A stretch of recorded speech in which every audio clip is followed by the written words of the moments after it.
Hi friends, welcome to Nessa's Nook. My husband wanted some chicken today and I didn't know what to cook. So my sister says you never ever make anything that I make. So today I went through her channel, Kris at City Girl Homestead, my sister. So I'm like, well, she made this and she made that and she made this, you know, she makes a lot of stuff. So I'm like, well, you know what? This one looked always really good when I first saw it to begin with. So I'm like, okay, this is the meal. I asked my husband, I said, what do you think? He's like, okay. So this is what's going on for dinner tonight. So it's kind of like a mushroom with chicken with mushrooms, like a gravy type thing. I think I put a little bit too much oil in my pan, but it'll be okay. So anyways, I'm going to try to attempt, I want to try to learn how to cook better in my cast iron. So I'm going to try to attempt it again in my cast iron again today, see how this goes. Bring it down here. And definitely, if you get a chance, check out her page. Like I said, she's got tons and tons of things that she cooks. We cook way different from each other, but we get the same results pretty much. So what you do is you put a little bit, tighten that down I guess, a little bit of paprika on here, a little bit of onion powder, and once it's in the pan I'll do the other side, a little bit of salt, garlic powder, and pepper. Now I don't have any fresh mushrooms. However, I do have my canned mushrooms. I have freeze-dried mushrooms, but I'm going to use my canned mushrooms today for this. So I'll go ahead and put this in here.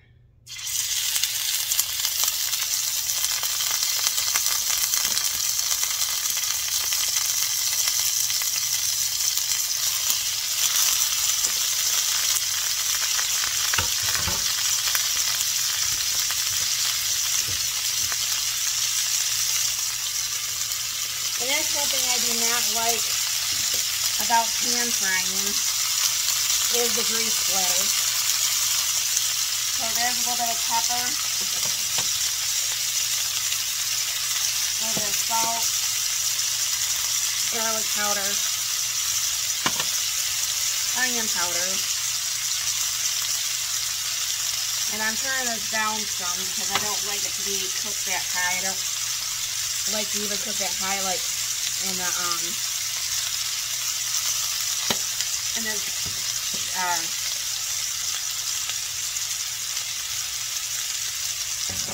air fryer. That's cooling down a little bit here. I have to re-clean my stove really good from the oil splatters. Yeah, that's one thing, I don't know. I don't mind trying new things, but trying to not have the splatters, I am just not a fan of. I'm very crazy about the cleanliness of my stove, and this just makes me kind of go a little bit crazy. Let me go ahead, that did brown pretty nice right there, so that is nice. I'm going to go ahead and let that cook for a little bit. I'm going to get the other stuff around, and I'll be right back. Okay, I'm going to see what the temperature is on this biggest one.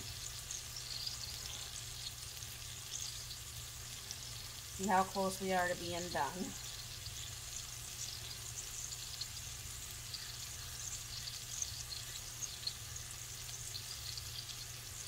It's about 120, so it's not even close. So I'll bring you back in just a few more because I'm sure you don't want to see chicken cooking in a fry pan, right? I'm sure you guys got better things to do. And I'll be right back. Now I did go ahead and I actually did peel some potatoes today. I'm going to go ahead and put that over this and release the steam. I don't like boiling potatoes a lot on the stove because if you're not right there, it can easily boil over. And I'm not a fan of doing that. And I was just thinking to myself while I was waiting for this chicken to go, and I was watching my sister's video a couple times to make sure I was understanding what she was doing and stuff. And she gets so nervous making gravies because she's never liked gravy pretty much, and so she's never really made it. But a lot of her dishes now are requiring her to have gravy, which is kind of funny in a way. It's not funny, but it's funny. And I've never had the fear of cooking gravy. So I think that's just kind of funny that, you know, she's worried about that. But her gravies all just turn around. If you look at her videos, like I said, Kris at City Girl Homestead, hers has all come out, and she done the milk gravy with the hamburger. She's like, how do you do that again? How do you do that? Because my mom always used to make that a lot. And I didn't think anything of it. As long as you pretty much go through the steps, you know, you're golden. But it's kind of funny because she's like, I just think, I'm going to mess it up. I'm going to mess it up. I'm like, you're not going to mess it up that easy. I mean, if you mess it up, you have to add more milk or you have to add more flour, you know. So I'll bring you back once this gets a little bit more cooked. But I have, that still is coming down, so I'm going to go ahead and mash these. I think I mashed enough for today's dinner and possibly later this week, because you guys know I use a lot of instant potatoes because I'm just too damn lazy to cook. Or too lazy to cook. I am too lazy to cook too, but I am just too lazy to peel potatoes. Now, I was actually kind of seeing how long it took me to peel a potato, and it's really not that long. So what is my problem? I have no clue. If anybody knows, let me know in the comments down below, because I have no clue. But it's just something that I've never been a fan of, and it's just, maybe someday I'll just say, hey, you know, yeah, this is really fun and enjoy it. I don't know. Maybe, I don't know. Don't hold me to that. But this is almost done. And if you do have an Instapot that did just come down, I do suggest that you do buy one of these. I'm getting a whole bunch of phone calls. Buy one of these diverters so it doesn't get your cabinets all icky. Because there's nothing worse than having nice cabinets and have it ruined by the steam of your Instapot. So, and you guys know I love my Instapots. So I'm going to go ahead and check, since I have you guys on here again, see what the temp is, because that's just been cooking a little bit longer. I think I still have a long ways to go. I need a newer battery in this because it's very, very hard to see. You know how when the battery gets low, it's harder to see. Yeah, we have a minute left or so. It's about 130 degrees, so it's going to be a little bit longer. But I'll bring it back when I'm ready to mash the potatoes and get that going and show you on this. Okay, folks, my chicken has been done, so I pulled it off out of the plate. Go ahead and put the other one, because both are now at 165 degrees. Go ahead and set that over here.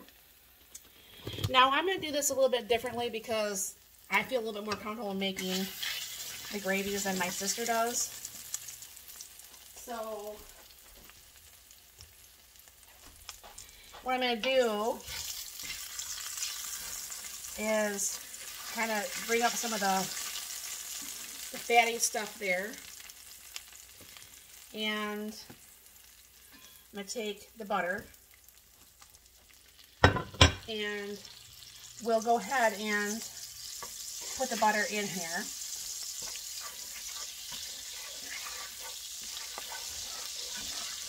And get up all the pieces from the chicken that you're going to want to have up in here.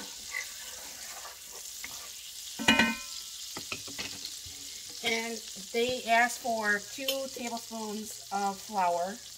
Now, like I said, I prefer to put my flour down first before any food is in there, because that to me is just easier. And then what you're going to want to do is not throw in the broth right away, because what you're trying to do is trying to cook some of the flour taste out of the flour. Because, you know, you've had gravies that just, I don't know, I mean, I'm not saying that they're bad per se, but, you know, I'm saying when they just taste a little bit off because the flour's not all the way cooked up. So to me, it's just easier just to wait that couple of minutes and, you know, let that flour cook up a little bit. The same if you're doing, you know, the milk gravy, the sausage gravies. When you're putting it in with your meat, you're going to want to go ahead and cook that down just a little bit. So that way, you know, the flour is cooked. And hopefully this won't splatter every which way. This is going to be the 2 cups of the broth.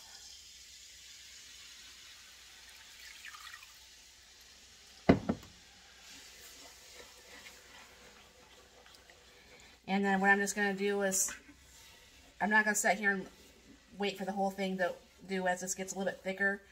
I'll come back, but you just start stirring this and mixing that in with the broth. And then what's going to happen is that's going to get a little bit thicker. Then I'm going to go ahead and throw in extra spices and my mushrooms. I guess while I'm waiting for the gravy to get done, I can go ahead and mash up the potatoes.